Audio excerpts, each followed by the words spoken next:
Olá, queridos, tudo bem com vocês? Bem, hoje eu vou comentar um pouquinho sobre o livro do projeto de leitura aí desse semestre, adotado aí pela faculdade, que se chama A Menina que Não Sabia Ler, do John Harding. Eu li no Kindle, adoro o Kindle, sempre indico. Qualquer dia vou até fazer um videozinho sobre o Kindle para mostrar as suas facilidades, sobretudo para nós que gostamos de escrever e que escrevemos artigos científicos. O Kindle tem algumas possibilidades que adiantam bastante o nosso trabalho de pesquisadores. Vale a pena começarmos a investir em alguns livros também no Kindle. Isso vai dar bastante qualidade aí aos seus trabalhos acadêmicos.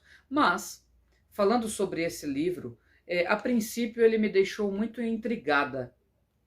O nome do livro, A Menina que Não Sabia Ler, na verdade, a princípio me deu até uma ideia daquele livro antigo, A Menina que Roubava Livros. Fiquei pensando nisso e eu creio que tenha sido mesmo uma jogada de marketing da editora, a editora Leia, e que rendeu com certeza muitas aquisições, porque aquele livro muito querido, A Menina que Roubava Livros, com certeza impactou aí a vida de muitas pessoas que o leram, né? Então, talvez essa comparação tenha feito grande diferença. Outra coisa que me enganou muito foi a capa.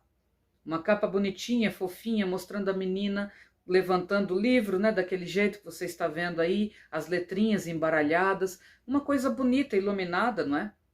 Eu nem reparei muito, não fiquei lendo a sinopse, não fiquei lendo nada.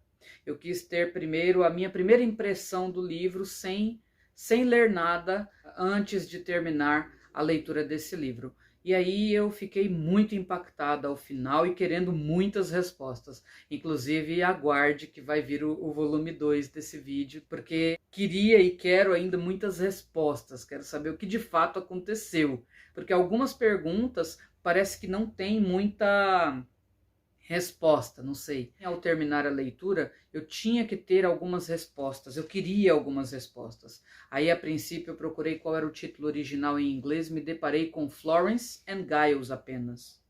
E a capa do livro original em inglês é apenas um menino com os olhos assustados.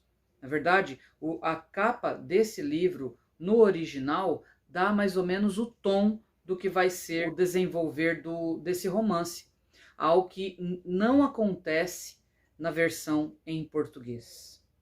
Falando rapidamente sobre a sinopse do livro, e eu já faço aqui um alerta de spoiler, se você não leu ainda, é bom parar esse livro e vai ler porque vale a pena. Na primeira parte da história, nós temos aí a narradora Florence, que é a garotinha mais velha, irmã do Giles, que é um menininho bem ingênuo. Os dois são órfãos de pai e mãe, embora sejam meio-irmãos, filhos apenas do mesmo pai, né? Ao que a guarda e a tutela dessas crianças passa para o tio, que é totalmente ausente do início ao fim desse livro, e o tio vai fazer com que essas crianças morem então em uma das suas casas, das suas mansões, não é? A mansão de Bleach.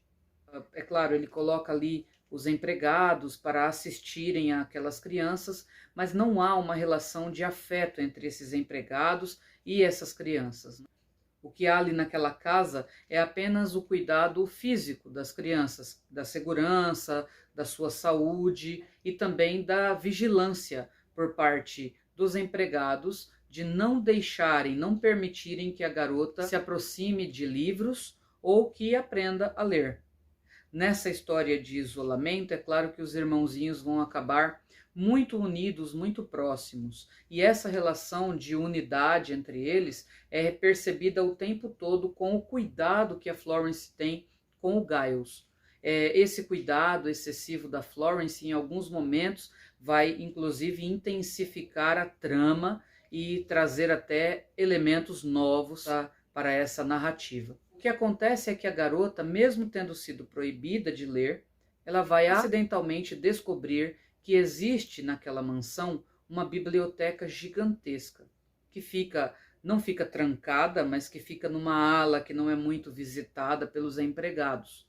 Ela descobre isso por acaso, enquanto estava brincando com o irmãozinho, e ali então ela vai se encantar por aqueles livros. né? Ela vai perceber aqueles códigos todos, aquelas letras. Não, é lógico, ela sabe para que servem aqueles livros, mas ela não sabe ler. Então, ela começa perguntando para um, perguntando para outro, juntando as pistas e descobre lá mesmo uma pequena cartilha em que ela, ao relacionar as informações recebidas por um e por outro, e também ao continuar fazendo as suas tentativas, ela vai decodificar e aprender a ler sozinha. A partir daí, ela se entrega a esse enorme prazer que é a leitura.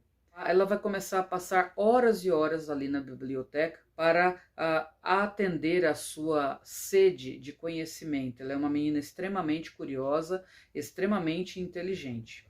Há também um garoto chamado Theo von Rosier, né?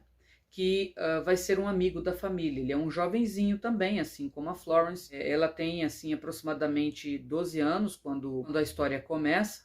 O Theo tem que passar por um pasto, uma área bem longa, assim, até chegar até a casa da Florence, mas eles vão travar uma amizade, né? Até que o menino é meio apaixonadinho pela Florence.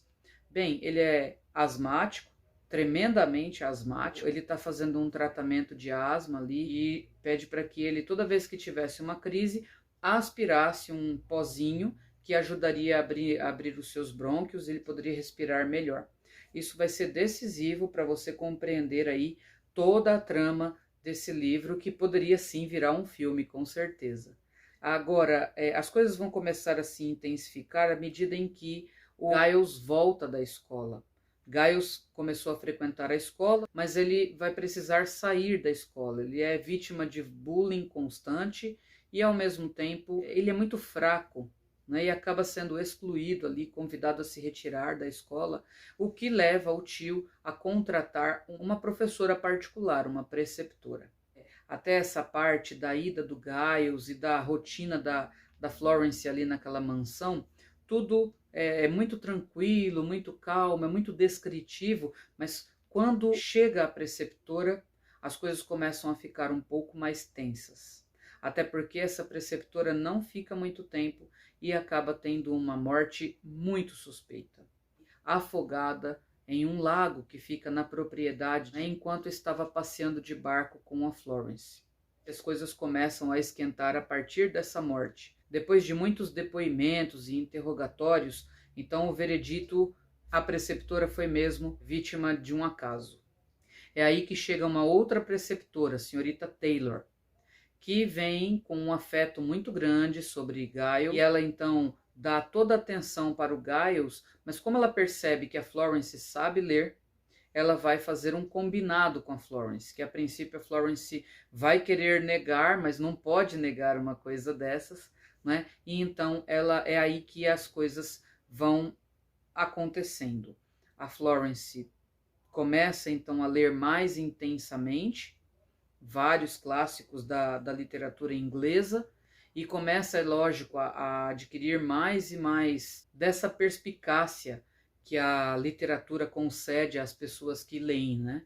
Não sei se por imaginação, porque no fim das contas, aliás, no início do livro, é dito que Bleach é uma mansão meio que assombrada. Então não sei se por imaginação imensa ou pelo assombro daquela mansão, a relação entre Florence e a senhorita Taylor vai ficar bem esgarçada, até porque a senhorita Taylor vai fazer aquilo que Florence mais tem medo. Vai se aproximar tanto do irmãozinho dela a ponto de neutralizar sua influência sobre o menino. E isso, na verdade, era o que Florence mais temia. Florence amava demais o seu irmãozinho e queria protegê-lo a todo custo. Então os sonhos de Florence começam a se tornar os seus piores pesadelos, pois começam a acontecer mesmo, quando ela vê toda noite a senhorita Taylor fazendo o menino dormir com uma canção repetitiva e dizendo que poderia comê-lo, literalmente mastigá-lo. As coisas vão ficando tensas quando Florence encontra passagens de trem na bagagem da senhorita Taylor e quando ela começa a ver a senhorita Taylor em todos os espelhos. Senhorita Taylor vai ser uma assombração, que Florence acredita que era o espírito da senhorita Whittaker, que morreu afogada no lago da casa dela. E Florence se torna mais ardilosa e mais astuta ao elaborar um plano em que vai utilizar, sim, a influência e a mobilidade que o Theo possui e ela não. Então ela vai tentar de todas as maneiras proteger o irmãozinho dela, ao que culmina esse desejo de proteção com, inclusive, a morte de várias pessoas ali daquela casa. Bem, o livro ele não dá respostas de quase nada e a gente fica aqui pensando o que é que vai acontecer. O final é eletrizante e a gente começa a ter até alucinações assim também junto com o livro. É um livro muito legal e se você nunca leu, aconselho que leia agora nas férias.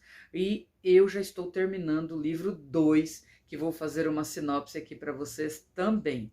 Mas a ideia é a gente relacionar um pouco, talvez, esse livro, né, que não tem muito a ver com a educação de fato, mas com algumas coisas que podem ser contemporâneas aí, alguns debates que podem ser contemporâneos aí à nossa realidade. O primeiro debate que nós podemos chegar é a questão talvez do abandono, né? Muitos pais abandonam seus filhos e não dão assistência a eles, como o caso de Giles e Florence. Outra coisa que pode ser destacada é a questão da exclusão que a escola promove. A escola naquela época, como nós sabemos, era tremendamente excludente. Não era para todas as pessoas. Apenas as pessoas que já mostravam uma aptidão natural para estudar, uma paciência natural para se voltar para as leituras e para as escritas e tudo mais, era que conseguia ir além. No caso de Giles, que era um garotinho ainda muito ingênuo, ainda muito imaturo, as coisas eram até muito diferentes. Ele foi excluído da escola por ser muito fraco mesmo, por não conseguir aprender o que a escola propunha. Uma outra coisa também muito recorrente nas escolas é a questão do bullying, que realmente, embora ele não seja o tema central dessa narrativa, é algo que nós podemos discutir entre o passado e o presente. Outra questão que pode ser bastante desenvolvida é a questão da educação para as meninas, não é? Florence foi proibida pelo seu tio de aprender a ler porque ele teve uma desilusão amorosa em que a sua esposa o abandonou após se tornar uma erudita. E isso fez com que ele se vingasse em sua sobrinha e se posicionasse contra qualquer tipo de instrução feminina. Bem, outras coisas que podemos destacar é a questão do afeto. Crianças educadas sem afeto, principalmente Florence, acabou não aprendendo exatamente a diferenciar o certo do errado, o bem do mal, essas coisas, esse tipo de educação que não houve ali com a Florence e mesmo com o Giles. Essas são algumas questões que nós podemos destacar aí e que podem se relacionar com a educação. E para terminar, uma pergunta. Você já se frustrou com uma capa ou um título? Já se assustou ou surpreendeu? Coloca aí nos comentários quais são os títulos que você mais se assustou ou mais se surpreendeu. De repente eu até posso fazer um vídeo sobre isso. Bom, desejo a você uma excelente semana e aquele abraço, viu? Ah, não esqueça, volume 2 já está chegando. Tchau!